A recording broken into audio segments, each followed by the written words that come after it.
잠언서 23장 24절 한번 찾아보실래요?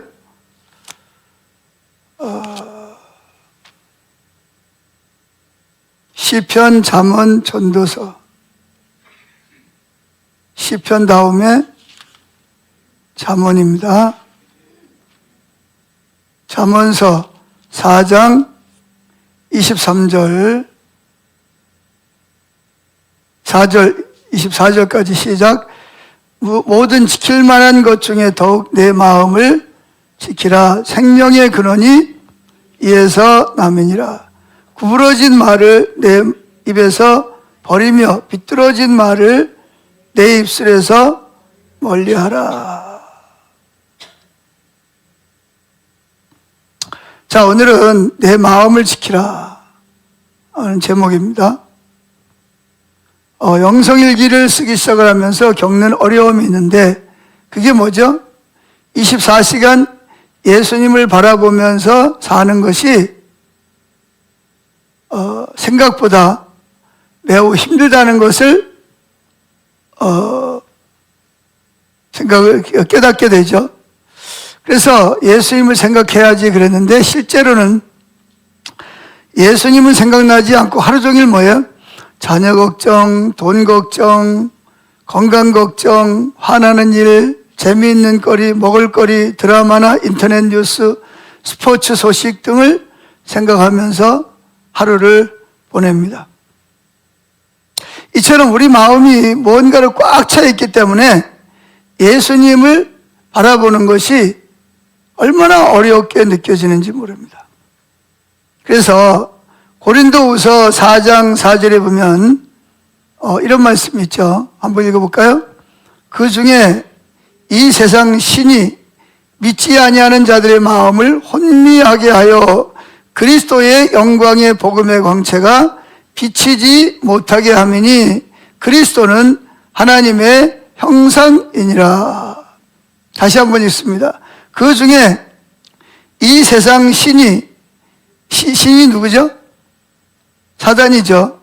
사탄이 믿지 아니하는 자들의 마음을, 그러니까 예수를 믿는다고 하지만 하나님을 믿지 않는 자들의 마음을 혼미하게 하여 그리스도의 영광의 복음의 광채가 비치지 못하게 함이니, 즉 하나님이 옆에 계셔도 그분이 내 옆에 계시는 것을 내가 못 듣게, 모르게 하는 거예요. 하나님이 말씀하시는데 음성을 못 듣게, 마치 하나님 말씀을 안 하는 것처럼 안 들리게 만든단 말이에요. 그리스도는 하나님의 형상이니라. 자, 그래서 제일 먼저 마음을 지키는 것이 쉬운 문제는 아니다. 왜 쉽지 않냐? 우리가 지금까지 예수님을 생각하고 예수님과 동행하는 삶을 산다고 하면서 실제로는 뭐 돈 걱정, 자녀 걱정, 건강 걱정, 뭐 스포츠, 정치, 뭐 또 인터넷 뉴스, 스포츠, 드라마, 먹을거리, 뭐 재미있는 거리, 이런 생각을 하면서 살다 보니까 내 안에 계셔야 될 주님을 밖으로 쫓아내고 대신 다른 생각들이 내 마음의 주인으로 내 마음을 혼미하게 만드는 거예요. 그래서 예수님이 나를 구원하시고 내 마음에 임하셨을지라도 불구하고 눈 하나만 감기면 엄청난 영광이, 그 하나님의 아름다운 영광이 다 가려진다는 사실은 너무나도 기가 막힌 일입니다. 그래서 원수 마귀도 우리 마음이 얼마나 중요한지를 압니다. 원수 마귀가 우리 마음이 얼마나 중요한지를 알기 때문에, 그래서 예수 믿는 사람이라 할지라도 마귀가 그 마음을 장악하려고 애를 쓰는 거예요. 그래서 예수님을 바라보지 못하게 하려고 다른 생각들로 예수님을 대체하게 만든, 그게 우상숭배거든요.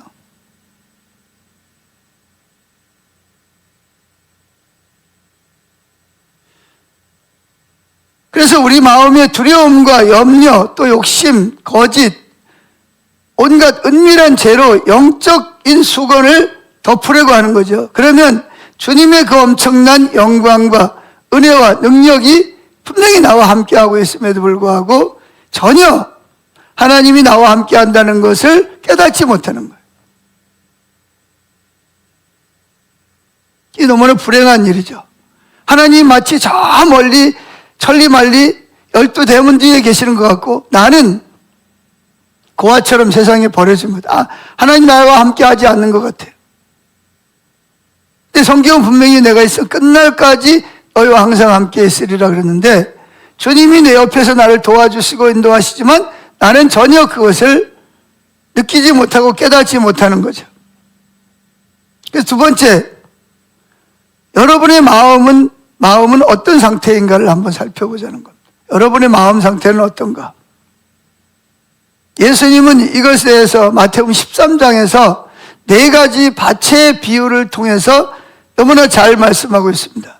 사람 중에는 길가와 같은 마음을 가진 사람이 있는데 그 사람은 마귀가 그 마음의 주인이에요. 그래서 하나님 말씀을 들으려고 그러지도 않고 들어도 깨닫지를 못해. 말씀을 듣고 깨닫는 것이 얼마나 큰 은혜고 축복인지 모릅니다. 자, 마태복음 13장 18절을 읽어보죠. 마태복음 13장 18절 시작. 그런즉 씨 뿌리는 비유를 들으라. 아무나 천국 말씀을 듣고 깨닫지 못할 때는 악한 자, 즉 사탄, 마귀가 와서 그 마음에 뿌려진 천국 말씀을 빼앗아가는 것. 곧 이것이 뭐라고요? 길가에 뿌려진 자라는 것입니다. 그런 사람은 교회는 다니지만 실제 마음의 주인이 누구냐? 마귀가 주인이에요. 그런 사람은 하나님 말씀을 들어도 듣지를 못해요. 아예 하나님 말씀을 못 듣게 하거나 들어도 전혀 그 말씀이 무슨 의미를 말하는지를 깨닫지 못하고 있는 거예요. 그런가 하면 두 번째, 세 번째 마음밭이 뭐예요? 또 마음이 돌밭 같거나 가시떨기 같은 사람이 있어요. 지금 예수님 뭘 말하죠? 우리 마음을 말하는 겁니다. 우리 마음이 길가와 같은 밭처럼 그런 딱딱한 말씀을 들으려고 그러지도 않고 들어도 깨달아지지 않는 사람이 있어요. 그런가 하면 또 마음이 돌밭 같거나 가시떨기 밭 같아요. 생각을 해보세요. 밭이 있는데 밑에 큰 바위가 있어요. 그리고 위에 흙이 살짝 덮였어요. 그런 밭이 있고 또 어떤 밭은 그러니까 겉으로 볼 때는 좋은 밭인데 실제로는 속에 들어가서 보면 그 돌이 큰 바위가 밑에 있어서 그 씨앗이 떨어져도 뿌리를 내리지 못하는 밭이 있고 또 한 가지 밭은 뭐예요? 가시나무 밭과 같은 마음이 있단 말이죠. 하나님의 말씀이 천국 말씀이 떨어져도 어떻게 돼요? 이 가시나무들이 영양분을 다 빨아먹고 햇빛을 다 가려서 결국은 말라 죽여버리는 그런 말씀이라는 거죠. 자, 13장 20절 22절 읽어봅니다. 시작. 그리고 돌밭에 떨어진 씨는 말씀을 들을 때 기뻐하며 즉시 받아들이지만 그것을 마음속 깊이 간직하지 못하고 잠시 견디다가 그 말씀 때문에 고통이나 핍박이 오면 곧 넘어지는 사람이다. 그럼 가시덤불 밭은 어떤 밭이냐? 22절. 또 가시덤불 속에 떨어진 씨는 말씀을 듣지만 이 세상 걱정과 재물의 유혹 때문에 말씀대로 생활하지 못하는 사람을 말한다. 이렇게 말했어요. 그러니까 말씀이 떨어졌어요. 은혜 받았어요. 깨달아졌다고 막 그래요. 근데 막상 그 말씀대로 살려고 하다 보니까 뭐예요?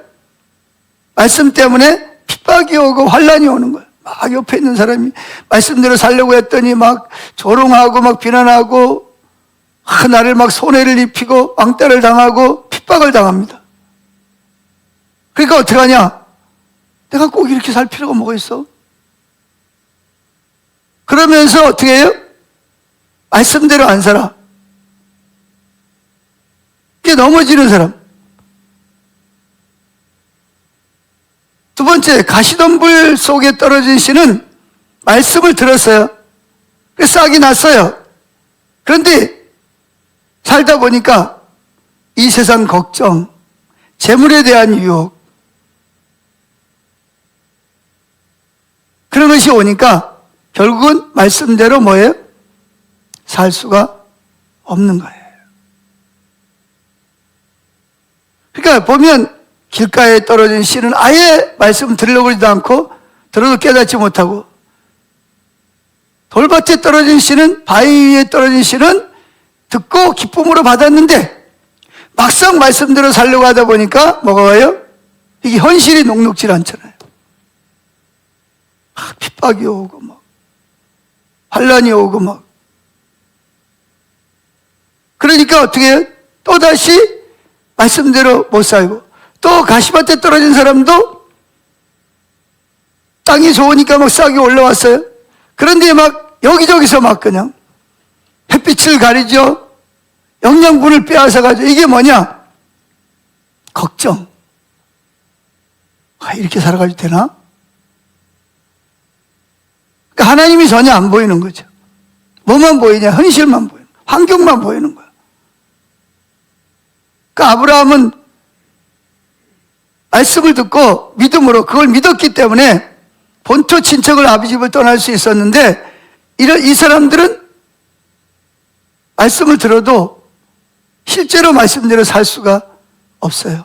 왜냐하면 환란이나 핍박 때문에, 또는 뭐예요? 걱정. 현실이 지금 이러니까 현실만 보는 거지 현실보다 크신 하나님은 안 보이는 거예요. 그리고 또 물질의 유혹. 내가 좀 더 부자가 돼야 되고, 좀 더 내가 인기를 누리고, 좀 더 내가 명예를 누리고, 내가 좀 더 내 유익을 얻어야 돼. 그러니까 하나님 말씀은 말씀대로 살아가지고는 도저히 안 돼. 뭐 교회에서 뭐 아무리 뭐 목사가 좋은 설교를 하고 뭐 교회가 하나님의 비전을 이야기해도 그거는 나하고 상관이 없는 일. 나는 오직 내가 세운 일을 가야 되는 거죠. 그러니까 이런 분들은 말씀을 듣기는 듣는데, 그래 결단하죠. 내가 이렇게 살아야지. 근데 막상 살려고 보니까 이런 문제가 생기면 넘어진다는 말은 포기한다는 거예요. 말씀대로 사는 거를 포기해. 어떻게 사람이 하나님 말씀대로 살아? 목사님이 목사니까 그러지. 내 입장 대봐.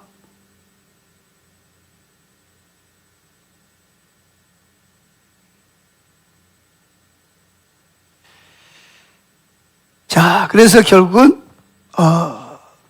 말씀을 들어도 말씀대로 살 수가 없는, 그러므로 마음을 잘 준비하는 것이야말로 너무나 중요한 것입니다. 그런데 이런 밭만 있는 게 아니에요. 반면에 좋은 밭을 가진 마음이 또 있어요. 좋은 밭, 좋은 마음. 자, 13장 23절, 마태복음 13장 23절 읽어봅니다.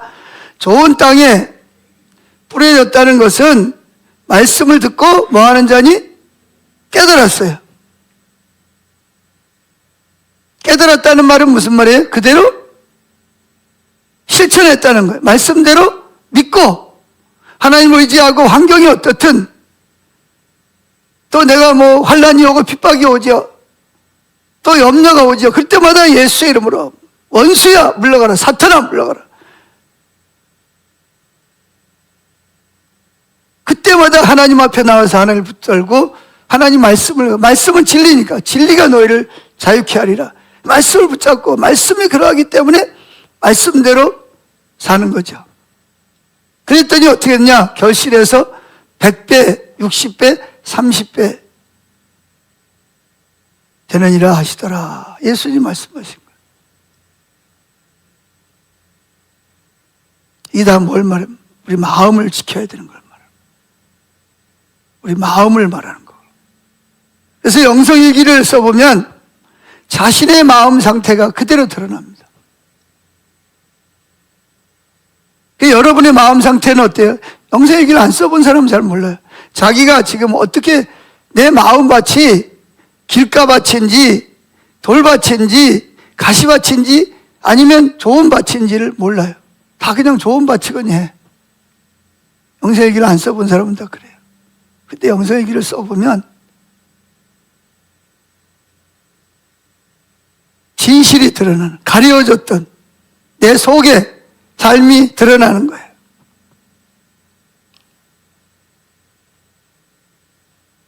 그 누구도 예외가 있을 수 없어요. 여러분, 음식 먹을 때 어떻게 먹죠? 먹다가 맛이 조금 이상하면 계속 먹어요, 안 먹어요? 쉬었다가 안 먹어요. 혹시 이거 먹었다가 암 걸리면 어떻게 해? 혹시 이걸 먹었다가 뭐가 잘못되면 어떻게 해? 안 먹어요. 여러분, 음식에 독이 들었다고 생각하면 먹을 수 있는 사람이 있어요? 아무도 없어요. 독이 아니라 뭐 조금이라도 뭐가 들어가면 안 먹죠. 또 우리가 사는 집은 또 얼마나 철저하게 지킵니까? 낯선 사람이 내 방에 누워있는 걸 발견하면 어떻게 돼요? 당장 경찰에 신고하고 그 사람을 막 내쫓지, 그죠? 그러면서 이렇게 먹는 것, 내 집을 지키는 걸 철저하게 하면서 막상 그보다 더 중요한 우리 마음을 지키는 일에는 전혀 신경을 쓰지 않는 거예요. 마음에 뭐가 도둑놈이 들어왔는지, 거짓말하는 영이 들어왔는지, 쓰레기가 들어왔는지, 독이 들어왔는지 분간도 안 해요. 그냥. 그러니까 인생이 뭐하냐? 혼란스럽고 고통스러운 거예요. 다른 사람이 볼 때는 참 좋은 것 같은데 본인은 이게 참 너무 힘들고 어려운 거죠. 왜 이렇게 인간이 사는 게 힘든 거야? 이런 생각이 막 드는 거예요. 그래서 24시간 예수님을 바라보는 것이 마음을 지키는 거예요. 마음을 지켜야 좋은 밭이 되고, 좋은 밭이 돼야 말씀을 듣고 깨닫고 실제로 그 말씀을 살아서 100배, 60배, 30배 열매를 맺을 수가 있는 거예요. 그러지 않으면 아무리 교회를 오래 다녀도 신앙생활 직분이 뭐든 상관없이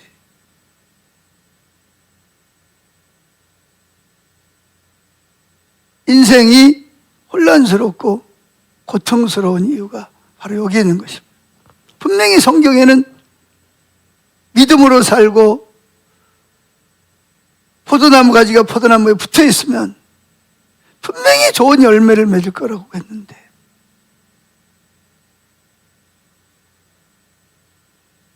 그때 우리 인생이 참 이게 왜 그러냐? 우리 마음을 안 지키기 때문에. 이 마음에 온갖 쓰레기 이런 것들, 걱정, 근심, 걱정, 염려, 불안, 조조, 세상적인 어떤 그런 가치관들이 그냥 우리 마음속에 들어와 있는 거예요. 그러니까 살아있어도 이렇게 사는 게 아니야. 늘 근심, 걱정, 염려.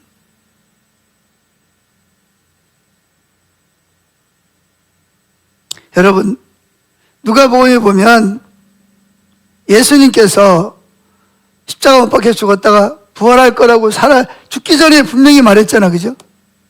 그리고 예수님이 분명히 죽은 다음에 3일 만에 부활했어요. 제자들이 가서 빈 무덤을 발견했어요. 부활하신 예수를 직접 만나기도 했어요. 그런데 엠마오로 내려가는 예수님의 두 제자는 지금 둘이 지금 고향으로 돌아가고 있습니다. 예수님을 따라왔다가 어떻게 이럴 수가 있어? 우리가 그분을 위해 모든 걸 다 버리고 주님을 따랐는데 그분이 그렇게 연약하게 십자가 못 박혀 죽다니. 그때 들리는 말에 의하면 예수님 부활했다고 그러고 무덤이 비어있다는데 안 믿어요. 걸어가는 거죠. 그런데 어떤 사람이 무슨 얘기를 그렇게 재미있게 하십니까? 무슨 걱정이 그렇게 많습니까? 그래서 근데 그분이 누구냐? 예수님이야.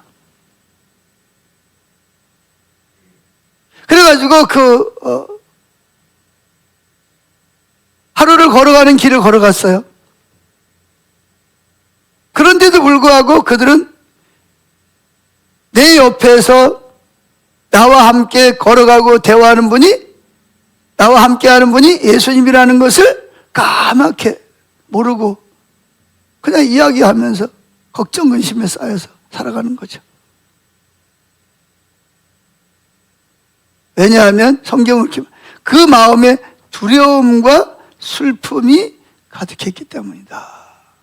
그러니까 두려움이 내 마음에 들어오도록 내가 허용한 거예요. 슬픔에 대한 생각을 곱씹고 곱씹다 보니까 두려움과 슬픔이 마음의 눈을 가려서 정작 내 옆에 나와 함께 하시는 예수님 내 옆에 있음에도 불구하고 전혀 그분을 예수님 나와 함께 하시는 것을 깨닫지 못하고 그냥 걱정하면서 슬픔에 차서 하루 종일 걸어가는 거예요. 이게 여러분 우리하고는 상관이 없는 것 같으세요? 왜 그런지 아세요? 주님을 안 바라보니까 두려운 마음이 이제 어떻게 살지? 걱정, 염려, 두려움이 그냥 엄습해요. 또 슬픔. 내가 이렇게 주님을 위해서 이렇게 헌신했는데 이게 뭐야? 이게 허무한 게 이런 슬픔.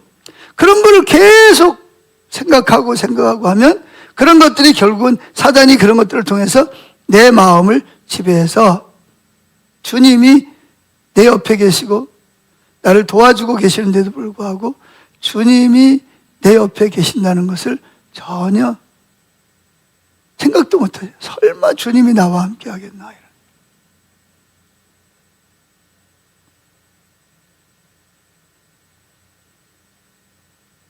그래서 잠언서 23장 24절 세번역 성경을 읽으면 이렇습니다.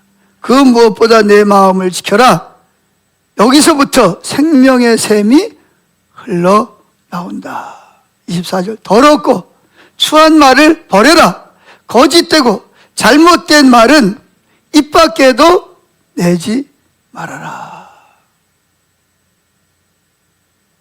참 우리가 말이 참 중요해요. 오늘도 어떤 분하고 이야기를 했는데 그분이 작년 초에 하나님께서 나에게 올해 1억 원의 수입을 주실 것이라고 믿음의 말을 했는데 그리고 뭐 그렇다고 1억을 벌겠다고 막 아우성 친 것도 아닌데 연말에 가서 계산을 해보니까 신기하게도 수입이 1억이 넘었다는 거예요. 말이라는 게 얼마나 중요합니까? 그래서 여기 보면 더럽고 추한 말을 버려라. 부정적인 말, 불신앙의 말, 원망하는 말, 불평하는 말,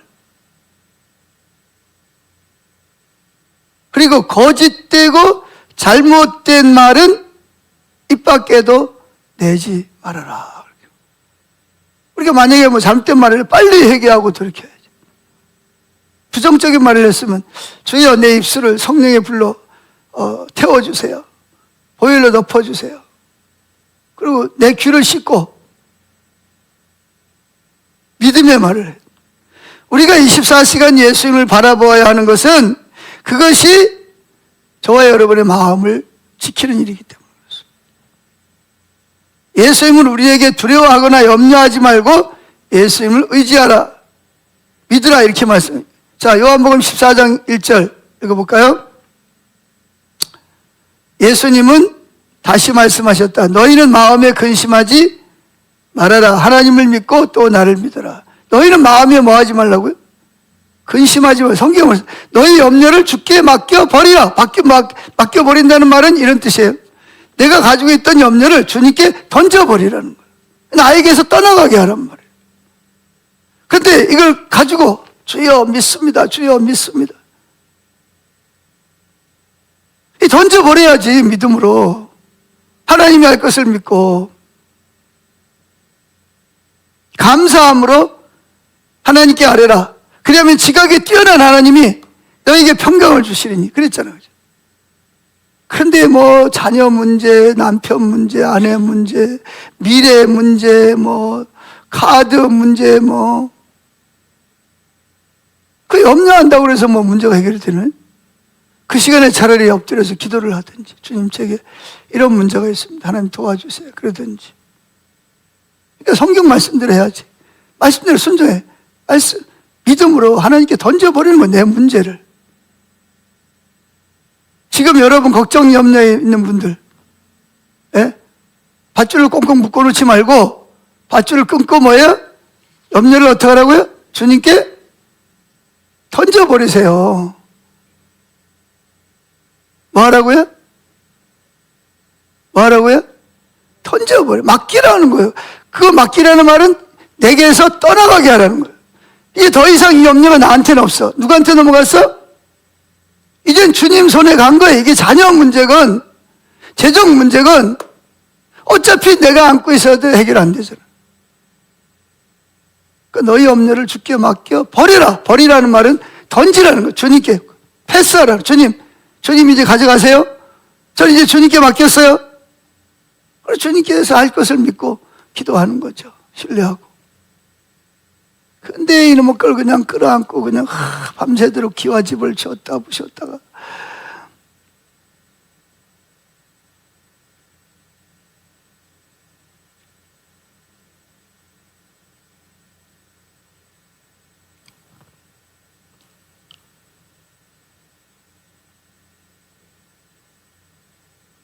마태복음 27장 여기 뭐라 그랬어요? 한번 읽어보실래요?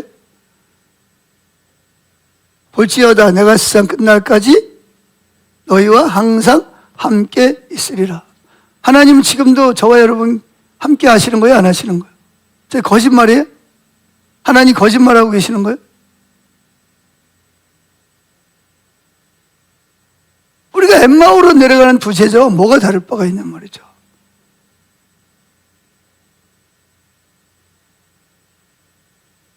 여호수아에서 너는 강하고 담대하라. 염려하지 말, 두려워하지 말. 내가 어디로 가든지 너와 함께하라. 주야로 밤과 낮으로 내 입에서 율법책을 떠나지 말게 하라. 즉 주님을 바라보라는 거잖아요. 24시간 동안. 할렐루야. 그래야 우리 마음을 지킬 수. 그래서 그러기 위해서 영성일기를 쓰라는 거예요. 그걸 위해서. 영성일기를 쓰다 보면 내가 마음이 안 된 게 보여지걸로. 그것도 회개하고 또 주님을 바라보. 근데 영성일기를 안 쓰면 회개조차도 안 돼. 내가 얼마나 믿음이 없고 주님이 나와 함께 하는 것도 내가 못 느끼고 살아가면서도.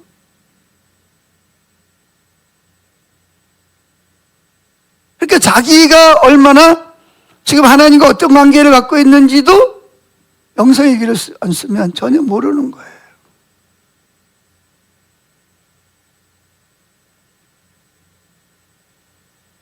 우리는 예수님이 정말 우리 마음에 오셨음을 믿고 예수님을 바라보아야 됩니다.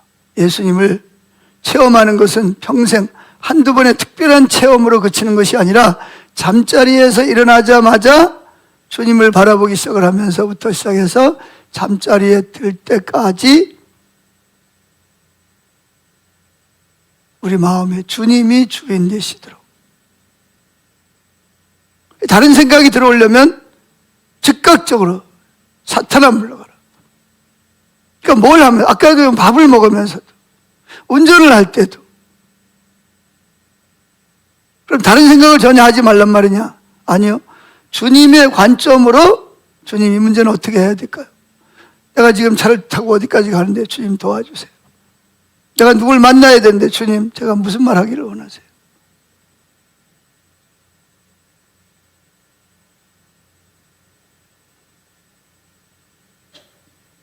이것이 예수님을 믿는 것이고, 우리가 이렇게 예수님을 믿을 때 우리 삶에 변화가 일어나고 열매가 100배, 60배, 30배 열매가 맺혀진다는 거예요. 아멘. 마지막 세 번째, 작은 죄를 조심하라. 무슨 죄를 조심하라? 아가서에 보면은 뭐를 잡아주세요? 포도원을 하는 작은 여우를 잡아주세요. 주님에게 요청하잖아요. 작은 여우는 뭘 말하는 거예요? 큰 죄를 지은 건 우리가 금방 알죠, 그죠? 죄책감도 느끼고. 근데 작은 죄들은 짓고 나서도 그것이 별로 인식을 안 해. 그래서 이제부터 마음에 나쁜 영향을 주는 것들을 조심하고 차단해야 됩니다. 그래서 특별히 작은 죄를 조심해야 됩니다. 왜냐하면 결국은 거기서부터 무너지기 때문입니다. 자, 요한계시록 2장 5절 쉬운 성경으로 읽어보죠. 시작. 이전에 내가 나를 어떻게 사랑했는지 그때를 돌이켜 보아라. 어디서 잘못되었는지 생각하고 회개하여 예전처럼 행하도록 하여라. 만일 내가 회개하지 않으면 내가 가서 내 촛대를 그 자리에서 치워버릴 것이다. 보세요. 이전에 내가 나를 어떻게 사랑했는지 그때를 돌이켜 보아라. 그러면서 어디서 잘못되었는지 생각하고. 그러면 뭐 해야 돼요? 용서일기를 써야지. 자신을 돌아보려면 용서일기를 써야 되잖아요. 근데 어떻게 알아요? 용서일기 안 쓰면. 순간적으로 나도 모르게 거짓말하고, 순간적으로 혈기 부리고, 순간적으로 악한 생각을 하고, 남의 후욕을 하고, 아무렇지 않게 그냥 지나가는 거예요. 그러니까 용서일기를 안 쓰니까 죄가 가득한데도 불구하고 자기가 죄가 있다는 걸 깨닫지 못하는 거예요. 그러니까 점점 더 주님과는 멀어지기 시작을 하는 거예요. 내 마음은 점점 더 주님으로부터 돌자갈밭이 되고 뭐예요? 가시밭이 되고 길가밭이 되고. 그리고서도 모든 잘못은 다른 사람에게 있는 거예요. 부부지간에도 당신 때문에, 부모들은, 자녀들은 부모들 때문에, 교인들은 목사가 그래서 그러고, 자기 속에 변호사가 얼마나 활발하게 움직여. 자기 변명하고, 난 그럴 수밖에 없었어. 내 입장 대봐. 이건 누구 때문이야?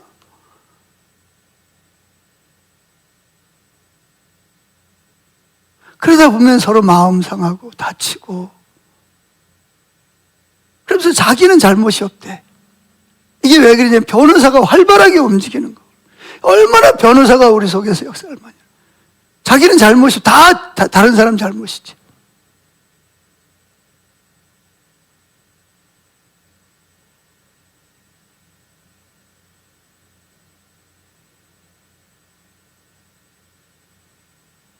어디서 잘못되었는지 생각하고 회개하여 예전처럼 행하도록 하여라. 만일 내가 회개하지 않으면 내가 가서 내 촛대를 그 자리에서 치워버릴 것이다. 촛대라는 게 뭐죠? 하나님의 교회를 말하는 거죠. 여러분이 교회잖아요. 여러분, 물이 가득한 댐에 작은 구멍이 생겼어요. 어떻게 돼요? 결국은 작은 댐을 찾아서 빨리 틀어막지 않으면 그 작은 구멍이 점점 더 커지고 나중에는 댐 전체를 무너뜨리고 그 댐 밑에 있는 사람들을 다 파괴시켜버릴 수가 있어요. 그 작은 죄가 문제란 말이에요. 내 속에 변호사가 역사하고 있는데도 불구하고 변호사가 있다는 것도 상상도 못해. 여러분 그렇지 않습니까? 문제가 생기면 나 누구 탓이에요? 다 다른 사람 탓이에요. 자기는 잘못이 없어.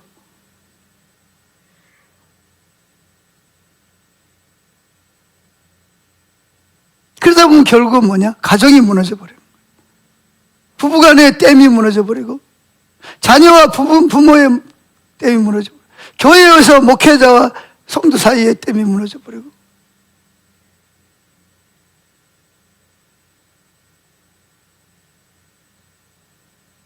여러분, 사람 몸에 암이 들어왔어요. 그럼 어떻게 해요? 아이, 뭐 작은데 뭐 그까짓 거 뭐. 그런 사람 있어요? 절대로 없죠. 그러다가 결국은 몸이 생명이 다 무너져 버려요.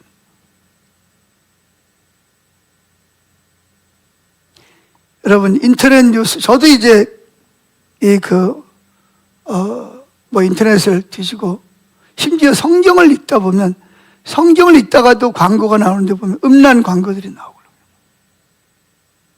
뭐 야단 뭐 어쩌고 하면서 어떤 데는 노골적으로 막 그냥 쌍욕을 하면서 아주 쌍스러운 그러한 거를 노골적으로 표현하는 성경에다가 그런 광고를 다 집어넣는다니까요.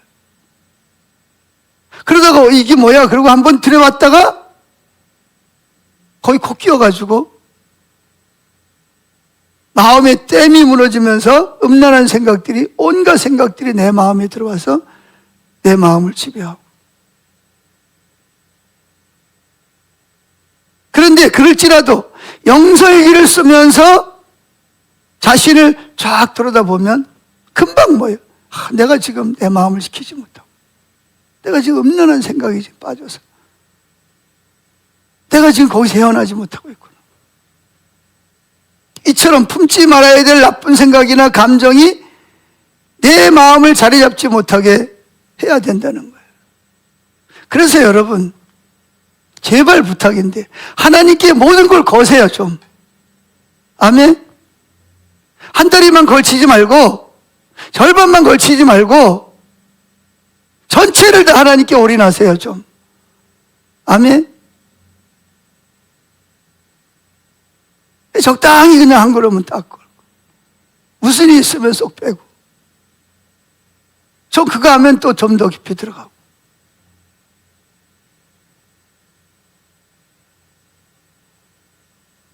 우리가 언제까지 그렇게 살아야 돼요? 다 걸었다고 생각해도 살다 보면 다윗처럼 유혹이 오고 넘어질 때가 있는데, 적당히 걸잖아요. 여기다가도 조금 걸고, 여기다도 조금 걸고, 여기다도 좀 걸고.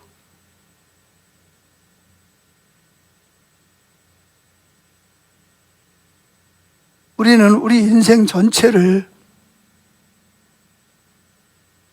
오직 주님께 걸어야 될 필요가 있습니다.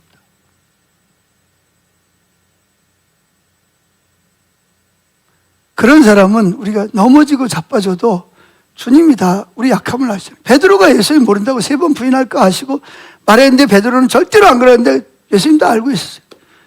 그래서 예수님, 내가 너보다 먼저 갈릴리로 가리라. 왜? 베드로는 주님께 모든 걸 걸었어요. 근데 그가 약해서 넘어질 것을 알았어요. 근데 예수님은 그를 다시 일으켜 세웁니다. 왜? 그 마음을 알거든요. 네가 연약해서 나를 3번 모른다고 부인하지만 네 마음에는 모든 걸 나에게 건 사람인 걸 주님이 다 아는 거예요. 근데 주님은 기가 막히게 여기도 하나님께도 걸고, 조금 걸고, 여기도 걸고, 여기도 걸고. 이거 주님 기가 막히게 합니다. 주님만 합니까? 마귀도 기가 막히게 알죠. 원수도 그걸 기가 막히게 하는 거예요. 저는 정말 영광교회인들이 좀 그러면 좋겠어요.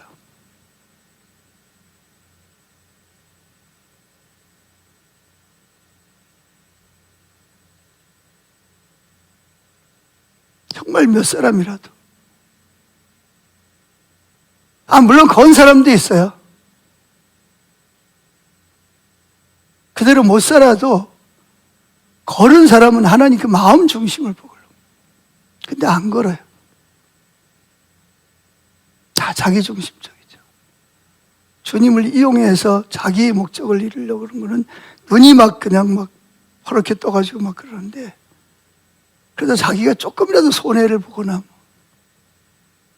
그러면 뭐 그냥 하나님이고 뭐가 없어요.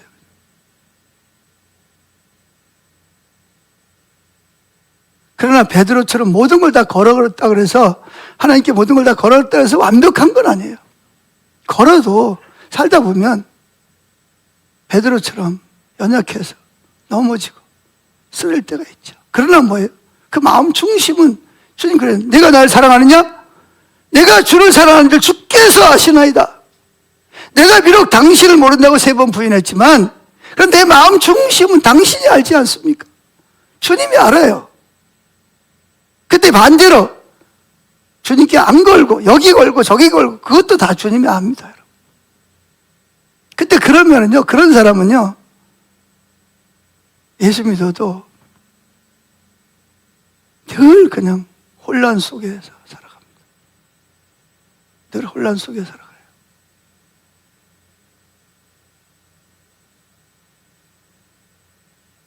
자, 지난주에 제가 설교했던 성경 구절 빌립보서 3장 7절부터 11절까지 한번 읽어봅시다. 읽어봅니다. 쉬운 성경으로 시작. 그때는 이 모든 것이 내게 너무나 소중하고 가치 있는 것. 그러니까 예수 믿기 전에는 그랬다는 거예요. 그러나 예수 그리스도를 만난 이후 그 모든 것이 아무 쓸모없는 것임을 알았습니다.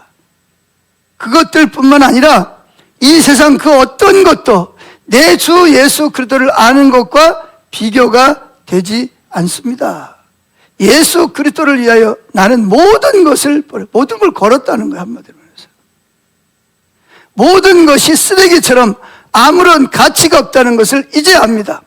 이로써 나는 그리스도를 알게 되었습니다. 또한 그리스도 안에 하나가 되는 기쁨을 얻었습니다. 내가 율법을 지켜서 하나님께 구원 얻은 것이 아닙니다. 하나님은 내 마음을 보세요. 내 마음을 보시고. 하나님 여러분의 마음을 보신다니까요. 외모를 보는 게 아니라 마음을 보신다고. 내가 연약해서 자빠지고 넘어지고 코 깨지고 그럴지라도 진짜 마음이 주님께 올인되어졌는지, 아니면 그냥 주님은 부차적인 것이고 내 목적을 위해서 그냥 사는 사람인지를 누가 아냐? 주님이 그걸 보시고. 그래서 다윗이 우리의 아내를 범하고 수많은 부하들을 전쟁터에 내보내서 뭐예요? 죽게 만드는 그런 죄인이지만 주님은 다윗을 여전히 너는 내 마음에 합한 사람이라고 말해요. 이게 사람들은 다 이해가 안 되죠. 율법에 의하면 돌로 쳐 죽여야 되는데 저런 인간이 어떻게 왕이 될 수 있어? 여러분, 하나님 마음을 몰라서 그래요. 베드로가 어떻게 또 예수님의 수제자가 될 수 있습니까? 그 말이 안 되는 거예요. 근데 그건 주님 말이 되는 거예요. 왜? 그 마음 속에는 주님께 모든 걸 걸었기 때문에.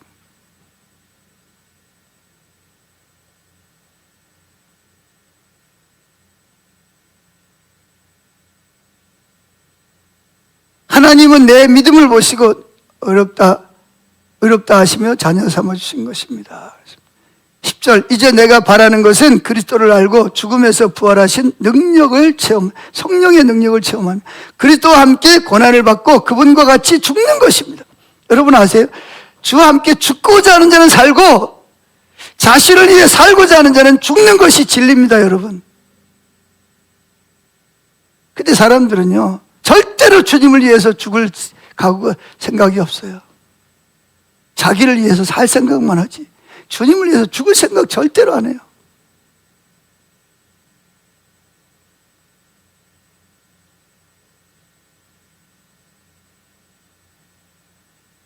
그분을 따를 수만 있다면,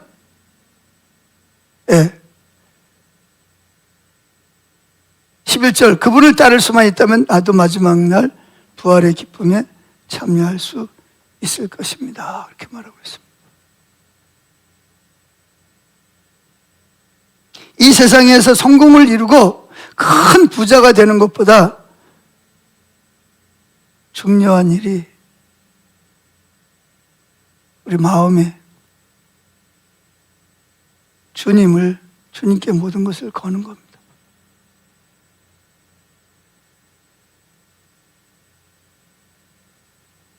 여기 보세요.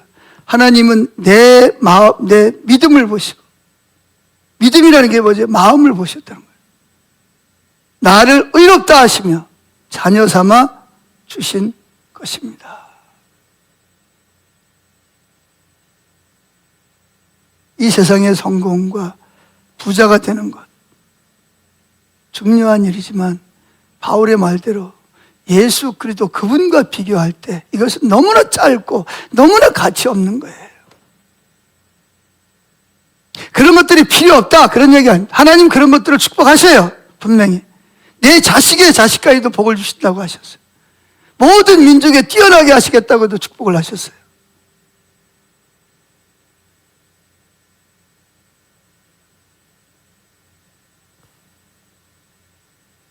그래서 우리는 더 이상 상처를 묵상하지 말고 원망을 묵상하지 말고 실패를 묵상하지 말고 세상을 묵상하지 말고 예수님의 마음에 함께 하심을 진정으로 믿고 오직 예수님만 마음에 품고 사는 훈련을 해야 됩니다. 그냥 되어지는 게 아니에요.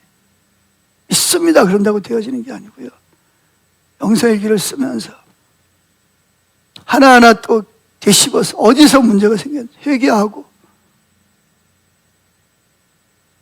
훈련을 해야 됩니다. 여러분 올해부터 한번 훈련을 해보세요. 여러분한테 무슨 재산을 갖다 바치라는 것도 아니고 영성일기를 쓰라는 건데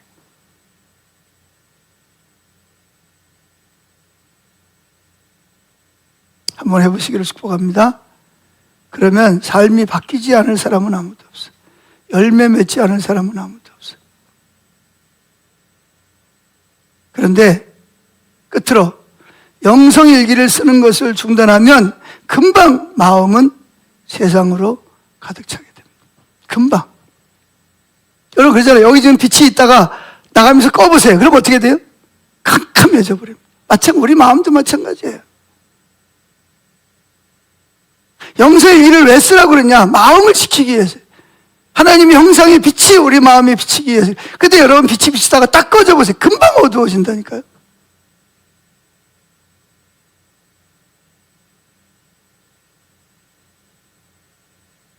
그러니까 지속적으로 하는 게 지난주에도 여주보 목사님이 설교하면서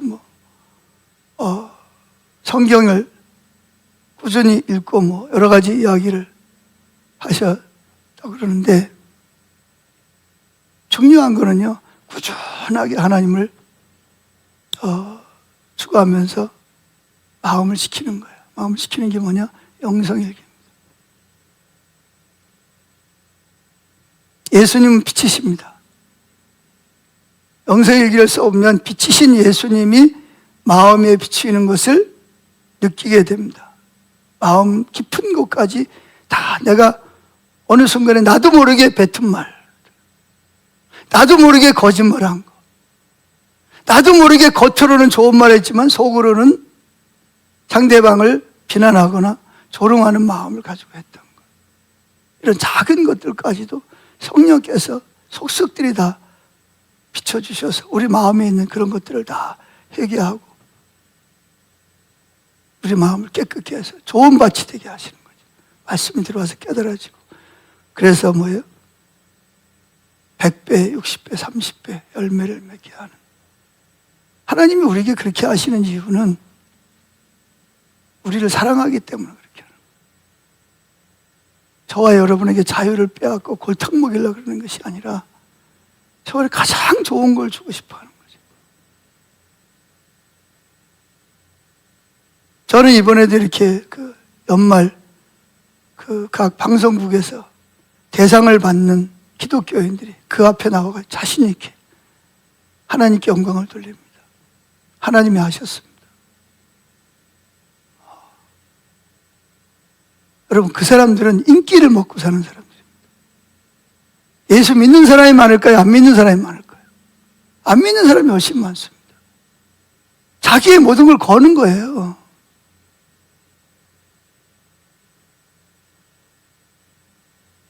저는 그걸 보면서 얼마나 가슴이 뭉클하는지 몰라요. 그들이 실제로 말씀 그대로 사는지 안 사는지는 잘 모르지만 마음 중심에는 하나님께 올인하는, 내가 그리스도인이라는 것을 밝히는 순간 안티 기독교인들이 얼마나 많은 악플을 달 거고, 저 사람이 저 기독교인이었어? 얼마나 그 많은 말들을 하겠어요. 얼마나 저 공산주의 물든 사람들이 방송국에서도 그 사람들을 배제시키려고 노력을 하겠어요. 근데 모든 걸 다 거는 거예요, 주님께. 왜? 주님이 그만큼 소중하기 때문에. 근데 우리는 어떻습니까? 우리는 어때요? 우리 모든 걸 다 거셨나요? 모든 걸 걸 수 있는 저와 여러분 되시기를. 그리고 한 번만 걸면 되는 게 아니라 사도는 뒤에 있는 것은 앞에 있는 푯대를 향하여 계속 달려가는 거예요. 오늘은 또 오늘이고 내일은 또 내일입니다. 그러다 보면 어느 순간에